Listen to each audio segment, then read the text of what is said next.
1 2 3 4. Авьяас гэж юу вэ? Авьяас гэдэг бол хүнд байдаг нэг л онцгой чанар. Тэр цаанаас нэг хүнд нэг юм байна.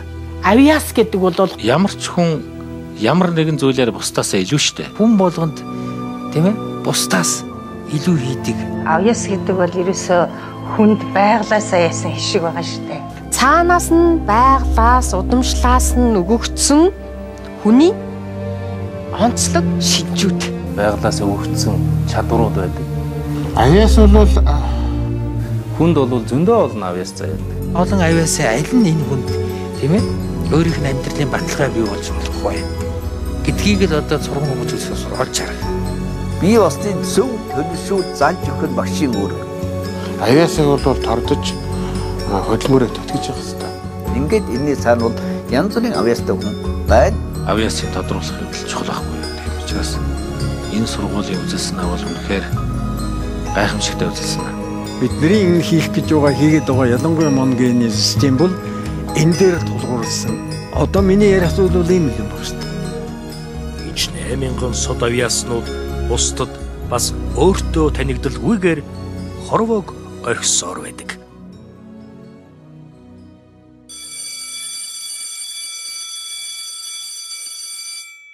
Монгол улсын шинжлэлийн засгийн газраас боловсролын салбарын тухайд нэлээд Боловсролын салбарт бодлогын түвшинд гарч байгаа хэд хэдэн томоохон өөрчлөлт байгаа. анхаарч байх шиг байна. Түүний илэрлэл нь хүүхдүүдэд зориулсан багш хөтөлбөр, тийм ээ, ном хөтөлбөр, авьяас хөтөлбөр гэдэг. Хувь хүнийг нээх, хувь хүнийг хөгжүүлэх чиглэлээр бол бидний дэвшүүлж байгаа гол хөтөлбөр бол авьяас хөтөлбөр байгаа. Авьяас хөтөлбөрийн хамгийн түрүүн хийж байгаа ажил бол хүүхэд бүрт одоо байглаас заяасан чадварууд байдаг. Тэр чадвар дээр нь суурлаад хөгжүүлдэг ийм бодлогыг бол ийм хөтөлбөрийг бол бид нар хийж байгаа. Тэгээ үүнтэй зэрэгцээд энэ Монгийн төсөл гэж таад хэрэгжүүлээд 20 жил болж байна. Танаас сурвал танаа хамт олон. Энэ онцлог нь юу юм бэ? 80-аад оны сүүлч 90-аад оны гэхээр Монголд өөрчлөлт болоод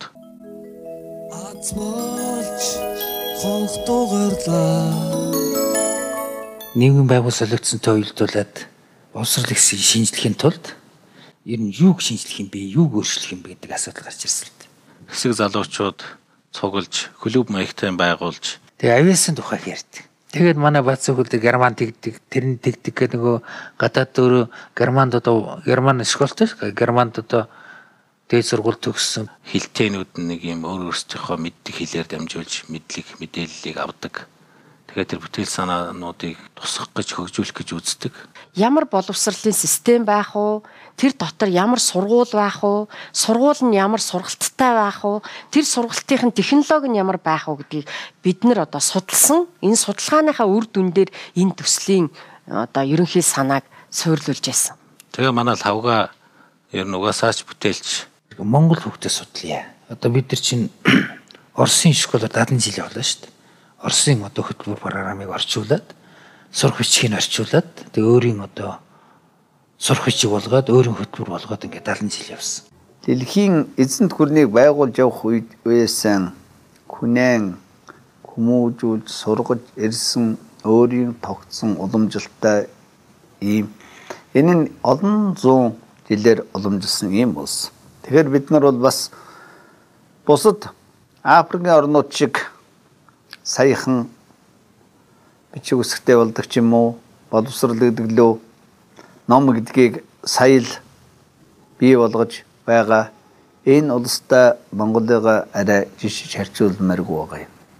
Энэ ч үүднээс одоо бидний хэсэг залуучууд маань юуг тухайлан судалсан гэхээр монголчууд үр хүүхдээ хэрхэн хөгжүүлж, хүмүүжүүлж, хүмүүн болгож хөгжүүлж исэн бэ гэдэг ардын сургууль хүмүүжүүлэх төр суу ухааныг их нарийн судалж исэн.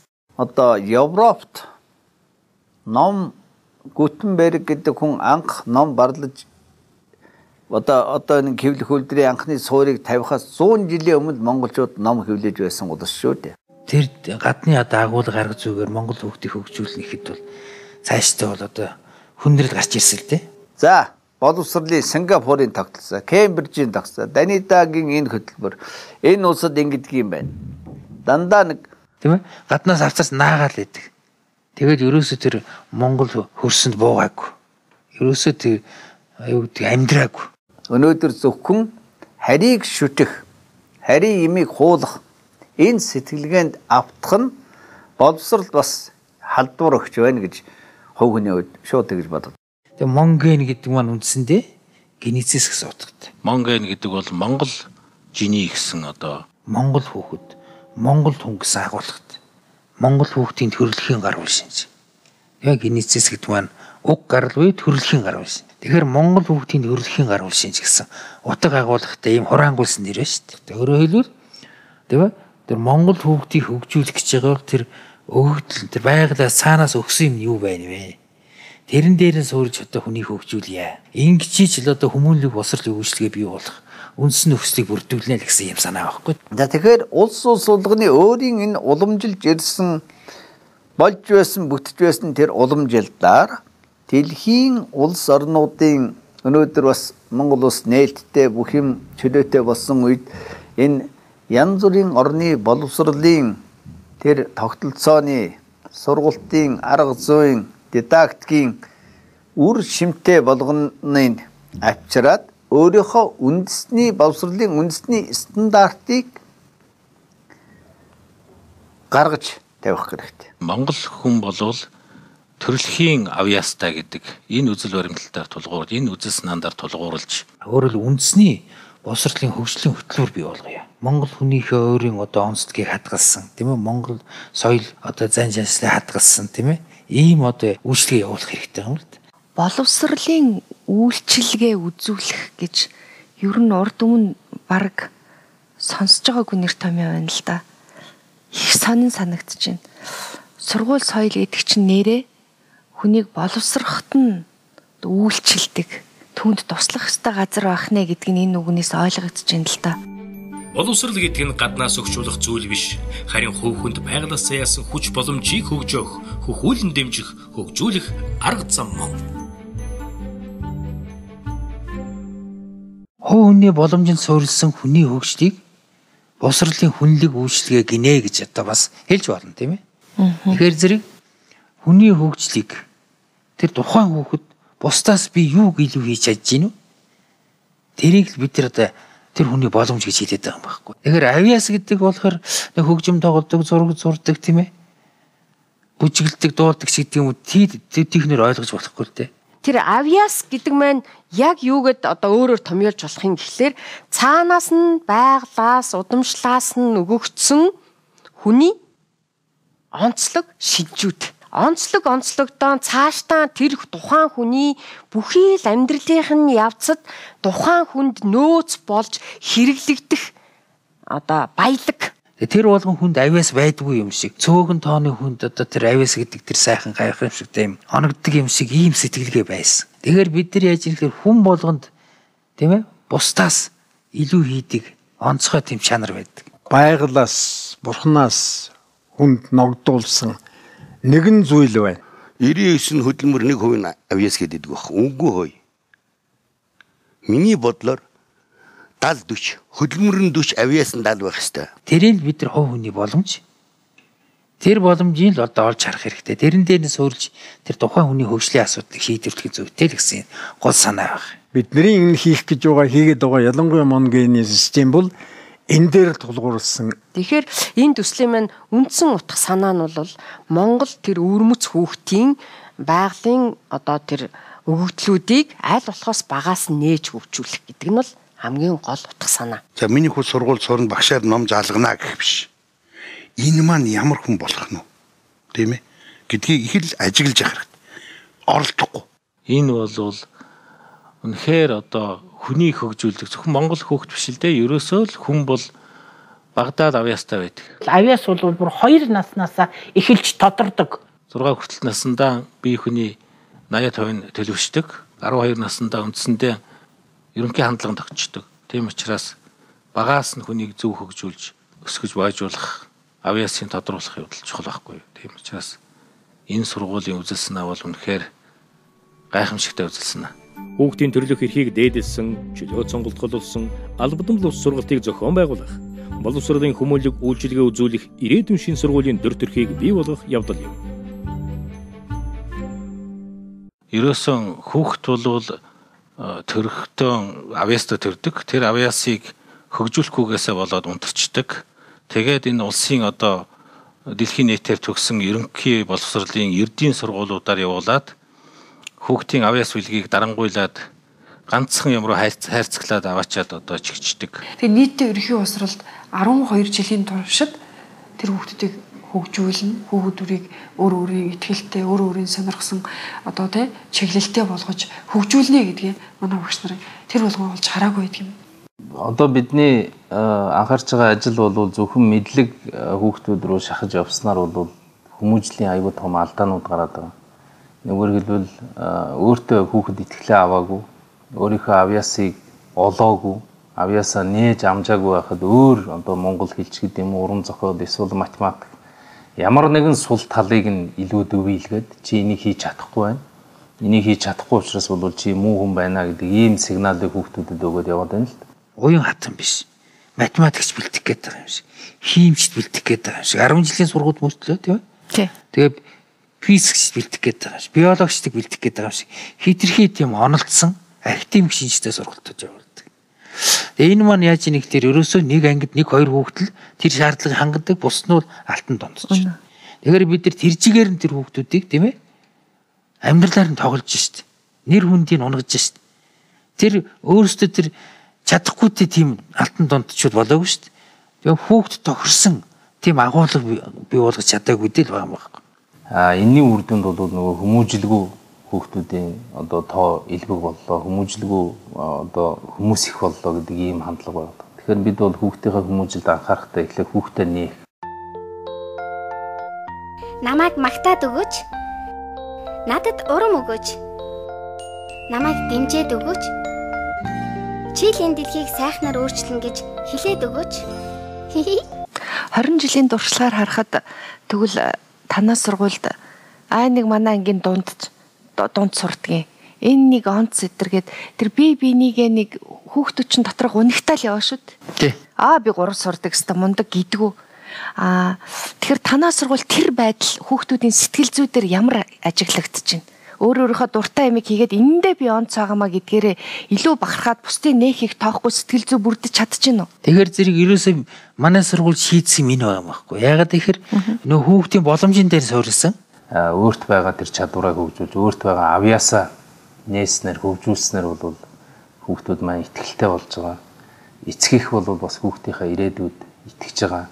Тэм хүний хөгжлийн хөтөлбөр хэрэгжиж шít. Тэгээд тэрний хүүхдийг чаддаг юм дээр нь тулгуурсан учраас тэр хүүхэд ямар нэгэн тийм ээ дарамтгүй юу? Дарамт байхгүй, айдас байхгүй. Тийм ээ? Тэгээ бүр сэтгэлээ өгдөг. Хитэн цагаар суудаг. Тийм ээ? Одоо манай сургууль чинь одоо хүүхдэд тараах гэж тийм ээ? Бөө юм болдог шүү. За ангитай хонно шүү. Тэр хаалгаж хойшлоод унтын шүү. Шүн юм хийн шүү. Тэгж хүүхэд ангид хонуулваа гэд ингээд үлгэр шиг сургалт болж байгаа юм байна. Бид нарын үед чинь бүр хичээл цонхлуул баярлж байгаа шүү. Бушуу тараал тэндээс л одоо нэг л зүгтаа харах хэмжээг л авч байгаа шүү. Тэгэхээр хүүхэд өөрийнхөө зөнгөөр байгаад өөрийнхөө хүслээр байгаад ирэнгүүт нөгөө өөрийнхөө удирдах чадвар нь илүү сайжраад байгаа юм л да. Тэмцэлдэх чадвар нь илүү сайжраад эрхчлөөтэй болж байгаа учраас сэтгэлгээний эрхчлөө. Тэгэхгүй бас их хайрцагтай тийм би өөрөө багш хүн шүү дээ ер нь бол маш том одоо нэг өөрчлөлт хийх гэвэл юм хайгаал биш. Яг байгаа боломжиндоо зөв өөрчлөлтүүд хийх юм бол хүүхэд нэг өөр хөгжиж болж байна гэдэг бид харж байгаа юм. Тэр ерөнхий боловсролын сургууль гэдэг маань нэг мод ургуулах гэдэг шүү дээ. Өөрөөр хэлбэл тухайн сургууль сайн урагш авахын тулд тийм ээ бид нар чинь яаж тал талаас нь одоо бид нар эрүүл дэмнэх ёстой. Услагаагийн зөв хэрэгтэй, бордоогийн зөв хэрэгтэй тийм ээ. Тэрнтэй адилхан бид нар тэр хүүхдийн тэр боломжийг олж харсан бол тэрийг дэмжиж байгаа бол тэр шинжилгээний мэдлэг олох хичээлийг бид тэрэнд тохируулж олох хэрэгтэй шүү дээ. Тэр гол болохгүй тийм ээ. Тэгээд тухайн хүүхдэд байгаа өгөгдөл байгаа чадвар дээр нь суурлаад математик, физик, хим, биологи, анатом энэ төр гэдэг ингээд энэ байгалийн шинжилгээ ухаан, нийгмийн шинжилгээ ухааныг өгөөд явхаар үр дүн их сайн байдаг. Нэгөр хэлбэл тухайн хүүхдийн чадвар авьяасан дээр суурлаад бид шинжилгээ ухааныг өгье тэр танин мэдхүн мэдээллүүдээ өгөөд явъя. Тэгээд тэр тэгж хуримтлагдсан мэдлэг нь бол өөрөө амьдрахад бол асар их хэрэгтэй байдаг. Тухайн хүүхдүүд маань тэр ерөнхий боловсролын нэг одоо том агуулгыг эзэмшихийнхаа хажуугаар давхар агуулга эзэмших ийм ашигт үйлийнхэн коэффициентийг нэмэгдүүлсэн нэг ёсондоо ашиглалтын хүүхдийн хүчнөөцөг ашигласан ийм давхар боломжийг бий болгож өгснөөр онцлогтой. Монгол хүүхд чинь нэг онцгой чадвар нөхөр юу тийм ачаа авах чадвар сайт. Тийм ээ, юмыг хүлээж авах чадвар сайт. Нийгэм баг сургууль хүмүүжүүлэгчид хүүхдээс чухам юу хүсэж байгаагаар биш, харин хүүхэд нь өөрсдийн сэтгэц, физиологи ба бодгалын дотоод өдөөлтөөр чухам юу хүсэж, юунд тэмүүлж байна, тэр сэтлэр нь хөгжүүлэх явдал юм аа. Ээж аавынхан 6 сая төгрөгийг сургуульд өгчөөл оронд нэг том кордон нэг төмөрл авчих штеп нөхдөд. Ирээд ямар ч боловсрал байхгүй. Тэгээ манайд бас нэг сони юм байна шүү дээ.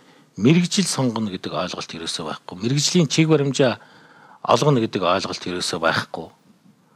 Одоо сургууль төгсөхдөө ямар мэргэжилтэй болох уу гэж гэртээ ярьж нэг бол найз нөхдөсөө сонсоод нэг бол одоо зурагт харж агаад тэр сайхан байна гэд тэгээ өөрөө тэнд ерөөсөө огт бэлтгэдэггүй тэр чиглэлээр сурах ямар ч болцоо байхгүй. Шаал өөр авьяас чадвартай хүүхэд байж идэг. Тэгээ өөр юм руу ороод дипломтой ажилчин болчиход байна шүү дээ. Тийм учраас хүүхдийг багаас нь зөв таньж мэдэж авьяасыг хөгжүүлээд одоо авьяас гэдэг маань онцгой чадварыг л хэлээд байгаа юм шүү дээ. Бусдаас ялгарх миний онцгой чадвар бол миний авьяас.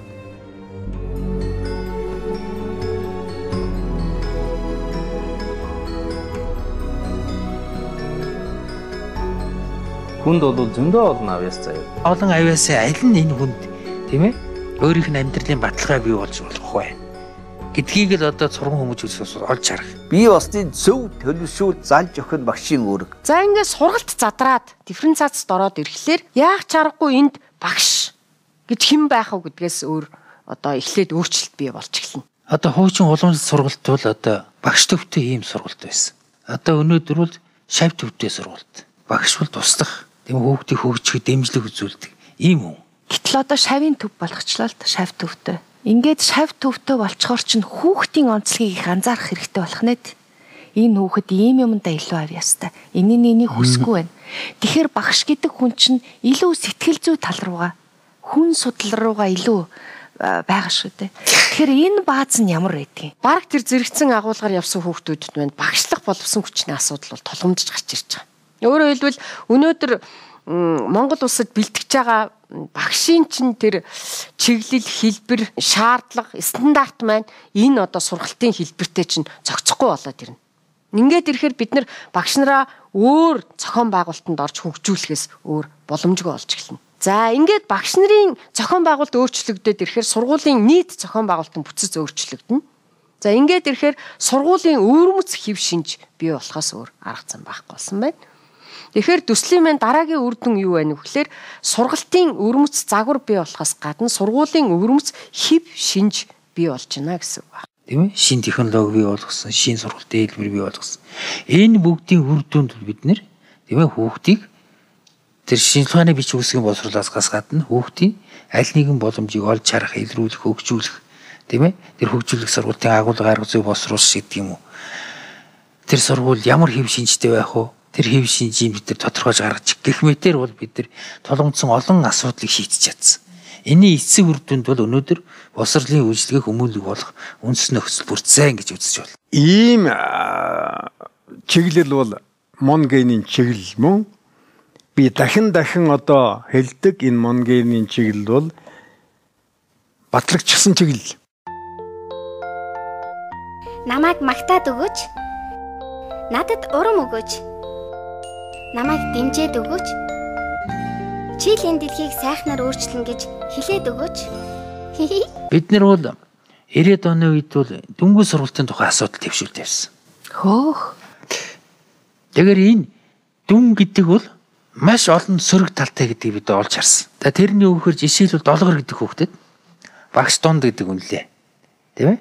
Лавга гэдэг хүнд муу гэсэн үнэлгээ багш тавьчихдаг. Тэгэхээр зэрэг тэр муу гэдэг үнэлгээ тэр хүүхдэд тавьж байгаа муу гэсэн үнэлгээ тэр хүүхдэд би тийм хэмжээнд ажилласан гэдэг өөртөө тавих дөнгө хүүхдэд тавьдаг. Тэр 3 гэсэн үнэлгээ авчээ. Тэгвэл тэр хүүхдтэй багш тийм хэмжээнд ажилласан өөртөө тавих дөнгө хүүхдэд тавьдаг. Энээс болж хүүхэд тийм ээ тэр сурах тэмүүлэл байхгүй болдог. Итгэл байхгүй болдог тийм ээ. Тэгэхээр зэрэг энэ үнэлгээг одоо бидний тоон үнэлгээг энэ татгалзах хэрэгтэй юм байна. Энийг байхгүй болох хэрэгтэй юм байна гэдгийг бид нар 90-ад оны үед дэвшүүлж тавьчихсан. Заавал нэг онц сурсан тийм ээ. Тийм хүүхдийг сайн хүн болно гэж ойлгож байна. Дүнгээр нь. Ер нь бол одоо сургууль хүүхдүүд нэг анги дотор л одоо тийм бүлэглүүд бий болчихдөг шүү дээ. Өөрөөр хэлбэл онц сурдаг хүүхдүүд нэг сайн хүүхдүүд. Тэгээ муу сурдаг хүүхдүүд нэг муу хүн болох гэдэг юм шиг тийм ээ. Ингээ яваад ах юм бол үндсэндээ нөгөө хүүхэд нийгмээсээ хязгаарлагдаж байна, тусгаарлагдаж байна, сургуулиасаа дайжж байна, хичээл суухаас залхуурч байна.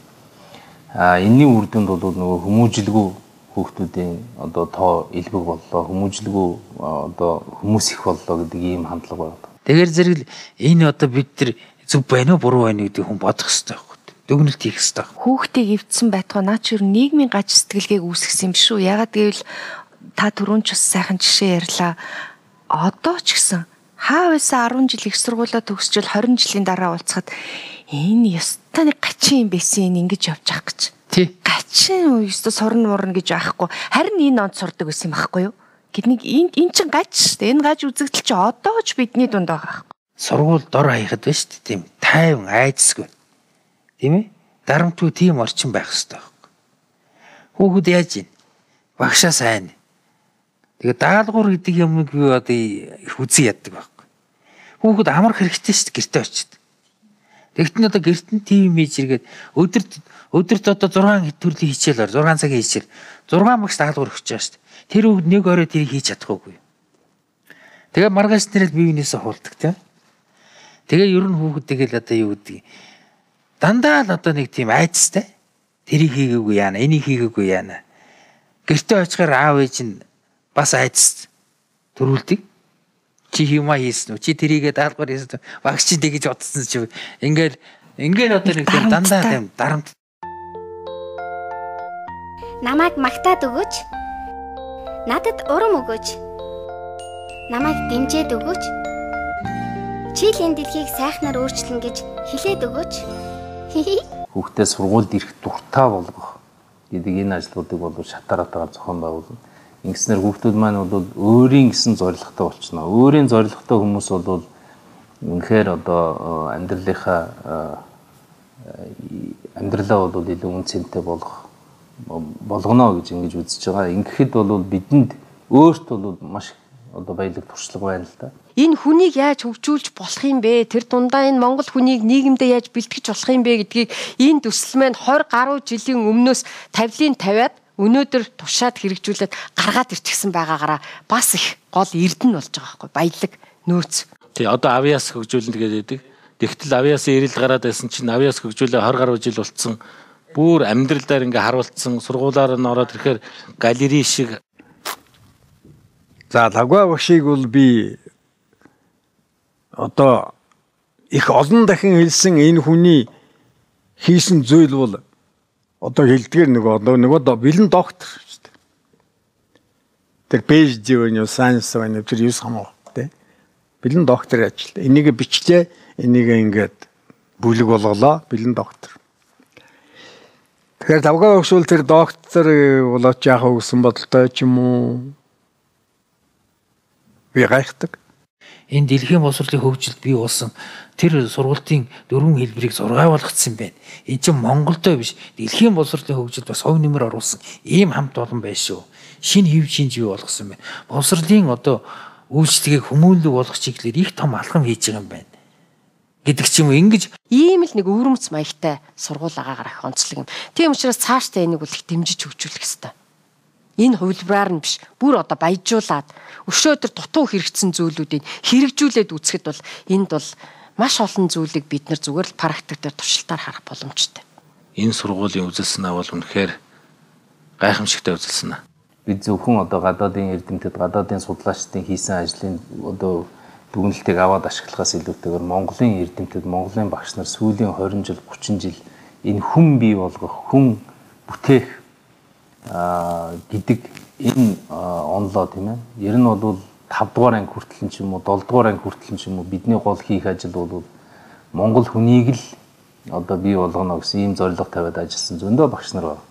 Харамсалтай нь энэ багш нарын үйл ажиллагааг бол яг үндсэндээ хүнээ хөгжүүлэх, хүүхэд бүрийг хөгжүүлэх гэдэг бодлого одоо явахгүй болохоор замын дундаас одоо мэргэжлийн хяналт ч юм уу эсвэл одоо нэг дүүргийн байцаагч ч юм уу нэг нь очиод ажлын шалгаа зогсоод уунгадаг ийм зүйлс бол их олон жил үргэлжилсэн. Яг өнгөрсөн хугацаанд иржсэн шалгалт бол дандаа л тийм ээ.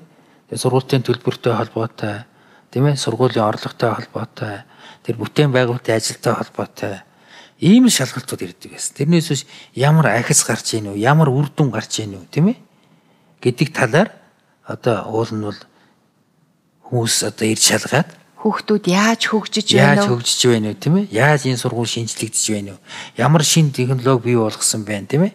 Ямар сургуулийн шин хэлбэр бий болгосон байна вэ гэдэг ингээд үзээд тэрийг л одоо юу гэдгийг бусдад дэлгэрүүлэх, тийм ээ? Сайн талын одоо тэр хүмүүст одоо ойлгуулах, мэдрүүлэх, тийм ээ? Тэрийг дэмжих ийм л шалгалт байх хэрэгтэй байхгүй?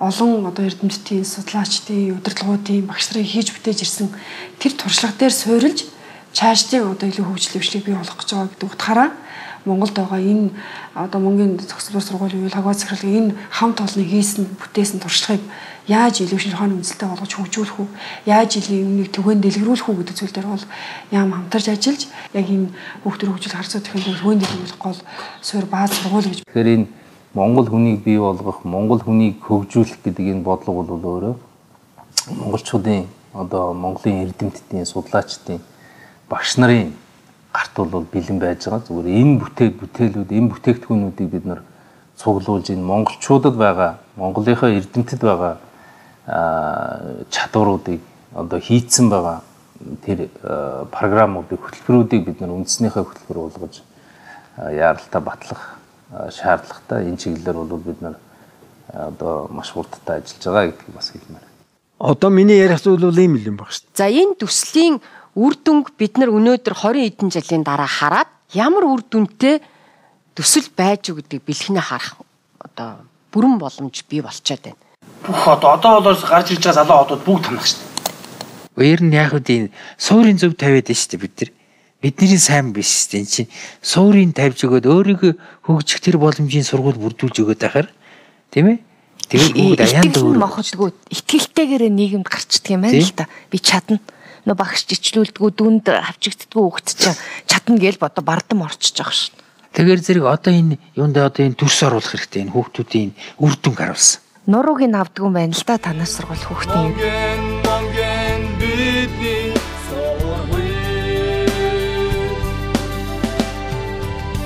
Сайн л да хүүхдийг одоо юу гэдэг өөрийнхөө хүсэл мөрөөдлийн төлөө явах нээлттэй болоход сургалт багш нар их нөлөөлдөг. Тийм маань сургууль чинь тийм их баригдсан сургууль биш, их хүүхдийг чөлөөтэй ойлгодог.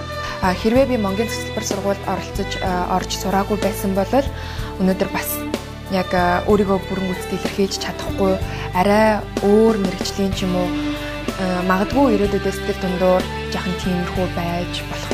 Энэхүү сургууль маань урлагийн тал биш дээр сургалт, урлаг, спорт бүх зүйл дээр бол ер нь их анхаарч ажилладаг, сургалт маш их сайтай. Тийм учраас ер нь ордог. Энэ Монголын сургуульд бол надад хамгийн их таалагдсан зүйл нь даалгавраар шахахгүй.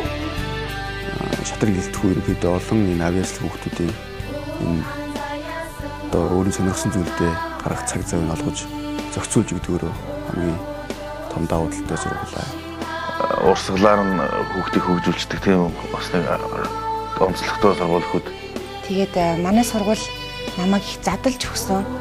Хийж байгаа одоо хүссэн юмныхаа төлөө тэрнийхээ хойноос явдаг тийм зоригтой тийм болгож өгсөн гэж бодож байна.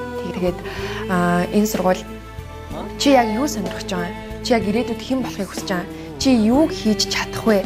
Тэгээд тэгэл манайх чинь тэгэл урлаг, спорт ер нь бүх тал дээр бас авьяастай хүүхдүүд их байдаг.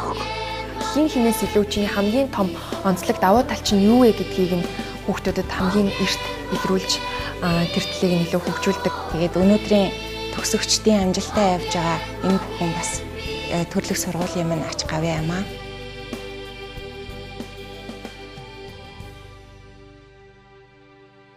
Одоо нэг л Монгол хүн болохоор өөр гэдэг яриач бас нэг явхаа болчиход байна л та. Тэгэхээр Монгол хүүхэд өөр гэдгийг та юугаар хэлэх вэ? Одоо би зүгээр багш сургууль хөгжүүлэгч хүний хувьд бол манай хүүхдүүдийг шиг потенциал сайтай тийм ээ. Юмыг хүлээж авах чадвар сайтай, ачаа авах чадвар сайтай. Бид нар энэ шинжээл алдаж болохгүй. Тийм ээ? Энийг л бид нар авч үзэж чадах хэрэгтэй. Тэргээрээ л бид нар одоо юу гэдгийг бусадтаас ялгарх хэрэгтэй байхгүй. Ингээд уусаад алга болоод байх юм бол хэцүү л дээ, тийм ээ? Тэр сайхан Монгол хүний өөрийнх нь төрөлхийн тийм гаруул шинж алга болчихдог.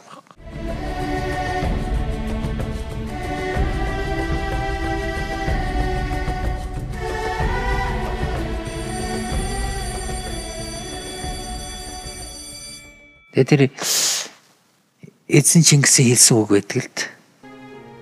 Бусдын хүүхдийг өөрийн ганц үшиг хайрлагч. Ер нь бол их гоё үг л дээ.